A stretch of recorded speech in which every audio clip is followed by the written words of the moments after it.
Hello and welcome back again to our next episode. And we promised you we're talking about the calendars, the Julian and the Gregorian calendars.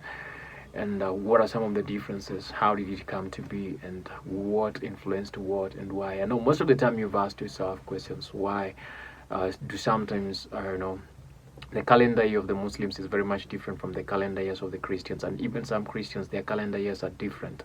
There are those who are in the years that we're in, and there are those who are in some years back. Those still back in their years and all that. And even during the celebration of some key significant events within the Christendom, we all have different days for celebration. Like the recent celebration was the Christmas Day, which many people believe that is the 25th of December, the birth time of Christ Jesus.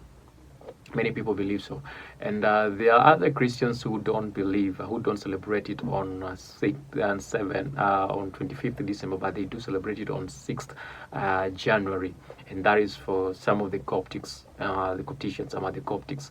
And yeah, that is what really happens. And people ask questions, why does it happen so? The reason to why it happens so is very simple. It's because of what we want to talk about. So please don't leave. Stay put for you to get this knowledge and the understanding on why things do happen that way. We have two calendars that has been there and has been helping human beings to rule the world and determine the years they have been in for the longest. And someone will ask, before that, how were people determining the years that they've lived in this world? Because the Julian calendar comes in somewhere. We will say, when did the Julian calendar comes in, and who brought up the Julian calendar? But before the Julian calendar, were people celebrating some events? Were people counting their years? Yes, they were counting their years, and we will also know how those people were counting their years, and what difference brought in that the Julian calendar and the Gregorian calendars brought in. And were people celebrating Christmas before that time, before the Julian calendar and the Gregorian calendar? I don't think so. Okay, so the Julian and Gregorian calendars are two different systems that used to organize time and measure the year. The Gregorian calendar is the most commonly used today worldwide, but its predecessor is the Julian calendar, which played a major role in the shaping of our modern approach to timekeeping. So the one that started was the Julian calendar, but the Julian calendar was toppled by the Gregorian calendar, and most people are using worldwide now. We are using the Gregorian calendar. A few people are still using the Julian calendar, and they're still behind as they use the Julian calendar. So we'll get to understand what are some of the differences in both. In both calendars, there are differences, and the changes between them are as follows. So as follows, the changes as follows. With the Julian calendar, the Julian calendar was introduced by Julius Caesar. That is in 45 BCE. It was introduced by Julian calendar before the birth of Christ, replacing the earlier Roman calendar, which had become misaligned with the solar years. The Julian reforms was one of the most significant changes in the history of timekeeping. One thing that you realize in most of these calendars would be they are both looking onto the either solar system or the lunar system. The lunar is looking onto lunar will be looking onto the moon, and the solar is looking onto the sun. So how the sun behaves, how the moon behaves, that is what they looked onto and came up with seasons. So it simply talking about seasons, and then timekeeping. When the moon rises on that day, that should be this day, and when it disappears, that should be on that day. When the sun rises, from there to that is then when we measure, we get to that is how we came up, by the way, the time zones, the chronos, the chronos. The chronos is simply the time that we use, the watches that we use, the chronos, which that we use to measure time. And there are sometimes Christians will hear them talking about the Kairos moment. The Kairos moment is simply the God's time, God's appointed time. God is out of time. Time does not dictate what God does. Time can only dictate what we men can do, but not what God can do, because He created time. God created time, and so it's not limited with time. So when you hear Christians says the Kairos moment, that means the time of God. The time of God. At the right time, God will do His work. At the Kairos moment, God will do His work. So as we wait for the Kairos moment, we are working with the Chronos moment. So it was introduced in 45 BC by Julius Caesar, replacing the early Roman calendar. As we say, the early Roman calendar was using more of looking at the seasons and all that. So if you ask me a question, how did people know their time, the times and seasons, the times and the years they lived before the introduction of the Roman calendar, the Julian calendar? I'll tell you, they were looking into the seasons, the moon and the sun. The movement of the moon and the sun, and the activities like the floods, and earthquakes, something of that kind, and they could align them better to understand what was happening. Yeah. So the Julian reforms was one of the most significant changes in the history of timekeeping. So the structure of the Julian calendar, the year's length was 365.25 days and a quarter days, which was approximately looking into the rise and the fall of the sun. It was approximately based on the solar. Of all approximations of the solar system. The year was divided into 12 months, similarly to the modern calendar that we are using. I told you there will be very many similarities. So it was approximately divided into 12 months.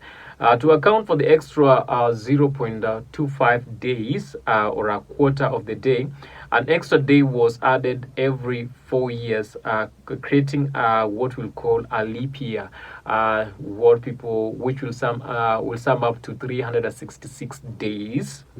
The month we're talking about. The month and their lengths were set as follows. So January had 31 days, February 28 days or 29 days, 28 days, and in the leap year 29 days, March 31 days, April 30 days, May 31 days, June 30 days, July 31 days, August 30 days, 31 days, September 30 days, October 31 days, November 30 days, and December 31 days. More of the calendar that we're using. So the imperfect length of the year's length, although the Julian calendar was not improved, was an improvement of the previous system, it was not perfectly aligned with the tropical year. The actual length of the time it takes the Earth to orbit the Sun, that is approximately it's approximated again, that is 365.2422 days. The difference was minor, but cumulatively each year the Julian calendar was off by 11 minutes. Cumulatively it was off by 11 minutes. What are some of the impact of the Julian calendar? The impact of the Julian calendar was used throughout. The Julian calendar was used throughout the Roman Empire, and then later in Europe, as it spread across Christendom. It remained the standard calendar for over 1,600 years. However, its slight error of 12 minutes per year gradually accumulated, causing drift relative to solar years, which affected the timing of important events, particularly those tied to seasons, such as the date of Easter. And that is what informed these guys to come and sit down and say, wow, no, we got to do something about this. Because if we just sit down and wait, the more the years accumulate, the more we miss what we're supposed to do. And then it resulted into the Gregorian calendar. The Gregorian calendar was introduced by Pope Gregory, that's the 8th, in 1582 as a reform of the Julian calendar to correct the accumulated drift and realign the calendar with the solar years. So what are some of the reforms? The goals of the reform? The goals of reforms were to address the discrepancy caused by the Julian calendars over estimate of the length of the solar year. Over the centuries, the calendar had drifted out of the sync with the natural years, affecting the dates of the spring's equinox, which was critical for determining the dates of Easter. The key changes were: one, the shortened year length. The Gregorian calendar year was set at that is 365.2422 days, which is much closer to the true length of the solar year, which is 65.2422 days. Then there came the leap year. The leap year system was adjusted. In the Julian calendar, every fourth year was a leap year. But in the Gregorian calendar, a year is a leap year if it is divided by 4 and not by 100 days, not by 100 as in the Gregorian calendar. However, years divisible by 100 are not leap years unless they are also divisible by 11. For example, the year 1600 was a leap year, but the year 1700 was not a leap year. It was a leap year because it was divisible by 100 and also divisible by 400. That is why it was a leap year. But 1700 cannot be divided by 400, no, nor 4, and that is not a leap year. Date corrections was one of the key changes that the Gregorian calendar was to bring to the mark. To bring the calendar back in line with the solar year, Pope Gregory the VIII ordered Pope Gregory the VIII. It's not the 8th. Let's just say Pope Gregory. This is the 13th. Yes, Pope Gregory the 13th. Pope Gregory the 13th ordered the 10 days to be dropped. The day after Thursday, October 4th, 1582, was declared to be a Friday. October 15th, 1982. In October 1982. These reforms effectively shifted the date by 10 days. So this is the effects of Pope Gregory the 13th. Gregory the 13th? Yes, let's confirm this. Let's confirm this.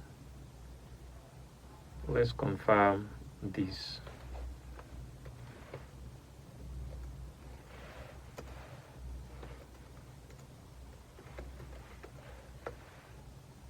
Let's confirm that so that we don't give a misleading information. Yes, it's 13th. So is Pope Gregory the 13th, not the 8th. Pope Gregory the 13th. And then, so that shifted the years, the day with 10 days, the date by 10 days. And then New Year's Day, the Gregorian reforms retained January 1st as the start of the year, a tradition that was established under the Julian calendar. So the changes were not that major, but they created a major shift. The changes were very minor, but they created a major shift within the time zones. So impact of the Gregorian calendar, number one, was the introduction of the fixed and alignment of the calendar with the equinox, and ensure that the dates of Easter, traditionally set on the Sunday after the first full moon following the spring equinox, would remain consistent. And that's why you say that all these things are just following up on the on the watching on the moon and the sun and trying to come up with the dates and all that. So does it mean the guys who still watch, who still look and observe the moon and the stars and predict on the days are right? And are they evil? They're right. They're right. Are they evil? I don't know. I don't think so. They are evil. Okay. That will depend with your understanding, because even the calendar that we're using is completely based on the moon and the stars, the moon and the sun. So the Gregorian calendar was adopted by most Catholic countries immediately in 1582. Why do I like 19? In 1582. But Protestant and Orthodox countries were slower to adopt it. For example, Britain and its colonies, including the American colonies, did not adopt the Gregorian calendar until 1752. That is most of the African countries. And Russia continued using the Julian calendar until the early 20th century. That's when they adopted the Gregorian calendar, because they were using the Julian calendar. The reforms also caused some controversy, as it was seen by some of the challenge to traditional practices. Some countries resisted the changes for the centuries, and some have even resisted the changes up to now. Ethiopia doesn't use the calendar they're using, so they're still behind. They're still behind. The difference between the Julian and the Gregorian calendars are one. The Julian calendars, the years of the length is from the Julian calendar, the year length that is 365.25 days, and as we said earlier, the Gregorian calendar, Gregorian calendar gives us 365, 365.2422 days. And then the leap year in the Julian calendar is every fourth year, and there's no exception. Every fourth year, and there's no exception in that. But with the Gregorian calendar, leap years are every 4 years, except for the centuries are not divisible by 400.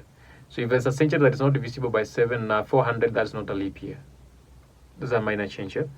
And then the dates of adoption, the Gregorian, the Julian, we said was adopted in 945, 45 BCE, and the Gregorian calendar was adopted in 1582. Calendar drift by the Julian calendar drifts by one day every 128 days. Did you know that? No, you did not know that. So the Julian calendar drifts by 1 day after 128 days, and the Gregorian calendar has no drift, only 26 seconds per year. It has no drift, only 26 seconds per year. That's the only drift that is experienced. Then with the Julian calendar, we're talking about the fixed dates of the Easter. Easter dates drift slowly over centuries. That is with the Julian calendar. But with the Gregorian calendar, Easter dates is fixed and aligns with the equinox. So they know. And that is why people simply speak of the Easter and all that according to the Gregorian calendars. That's why the world can celebrate the Easter all together. And then widely used in the Roman Empire and Europe, that's the Julian calendar. And the Gregorian calendar adapted gradually by Catholic, Protestant, and Orthodox countries in different times. So, what are some of the impact of these calendars on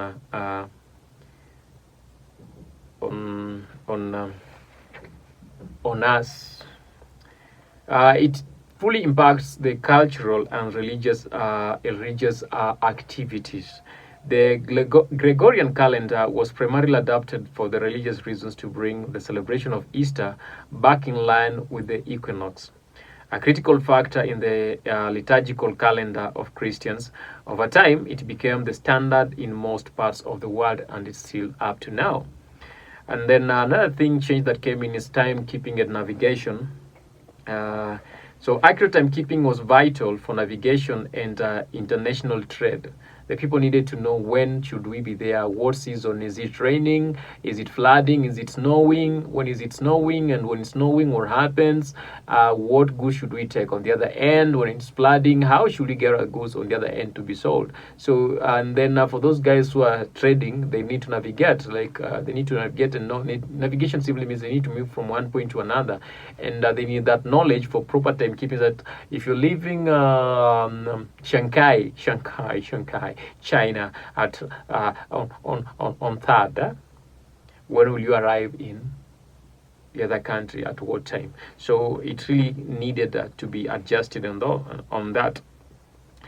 The Gregorian reforms helped standardize time, making it easier to coordinate activities across countries and continents, especially in the context of Europe, colonial expansion. And then modern day use, the Gregorian calendar eventually became the global standard due to the influence of European powers and their global expansion. So it's them who brought the calendar. People say, if these people who brought the gospel to Africa, no, they just brought the gospel is in Africa before these guys came to Africa. So the only thing they brought to you was the Gregorian calendar, no, the timing zones, the time and the time zones, what they brought you. But I believe the Africans had their own ways of also looking into time, and that is using the seasons. Because if they were planting, if there were agricultural activities in Africa, they understood this is the time to plant, this is the time to do what, this is the time to plant, this is the time to harvest, this is the time to do this. It will be raining on this time of the year, and if it rains it will be more, we might not be able to get this, so we have to keep our timing and all that. So I believe the Africans, they have their own calendar, even before the Gregorian calendar and the Gregorian calendar and the Julian calendar. I think Gregorian calendar, Julian calendar, or the Roman calendar was just a form of standardization of time, standardizing the time for the whole world, for the whole world to sync. But even before that, the Africans had their own way of looking into time and all that. So we can't just rule that out as say that Africans were not as intelligent as I am, because I'm intelligent, and I know other Africans who are intelligent. There are people who are more intelligent than me. The Julian calendar, however, is still used by some Eastern Orthodox churches for religious observations. That's when I said that there are people who still are celebrating Christmas. Okay, Christmas on the birth of Christ, the alleged birth of Christ on 6th January.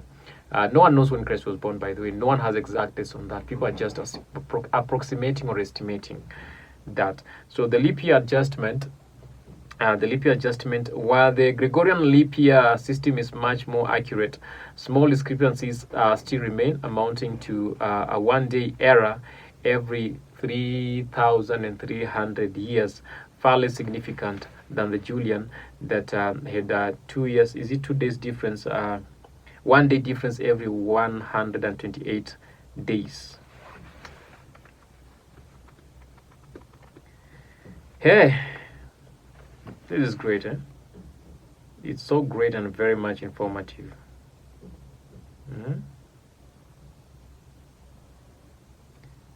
So some of the people who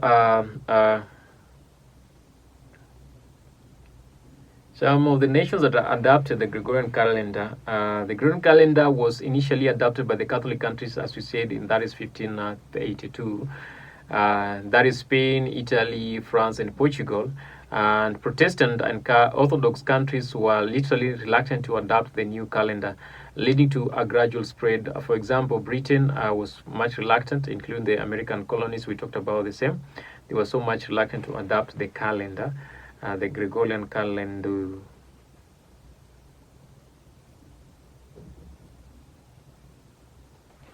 So the transition, as we bring it to a conclusion on the same, the transition from the Julian to the Gregorian calendars was one of the most significant reforms in the history of timekeeping, because it aligned everything. Like the discrepancies are very small and the errors are very small compared to the Julian calendar. The Julian calendar had a small but cumulative errors that caused a drift over time, affecting the alignment of the calendar with the seasons and the importance of religious observations such as Easter. It was not well observed, like it was not aligning as it's supposed to be. Why are we not seeing people mentioning, why are we not seeing these guys mentioning Christmas over here, the birth of Christ, as the main time? Okay. The Gregorian calendar corrected this drift, improving the accuracy of the calendars and ensuring that seasons events like the spring equinox remained fixed. And it also introduced a more accurate leap year rule, had profound cultural, religious, and significant impacts.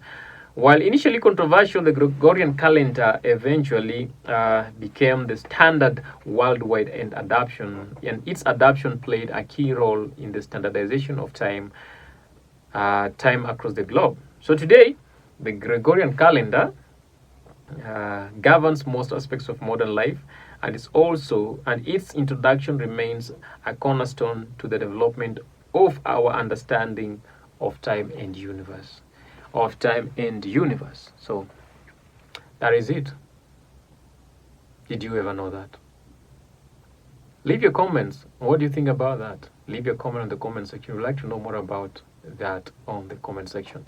I love you all. Until next time we meet, same place, same time. Please don't leave without subscribing and hit the notification bell so that every time we pull up something of this kind, we're able to know. Our role is to let you understand. How can you know unless Alan explains to you? And as usual, we bring in more and more guests, especially in 2025 will be a very great year for us that will bring in more and more guests to try to make you understand what is really happening and how in this era. I love you all.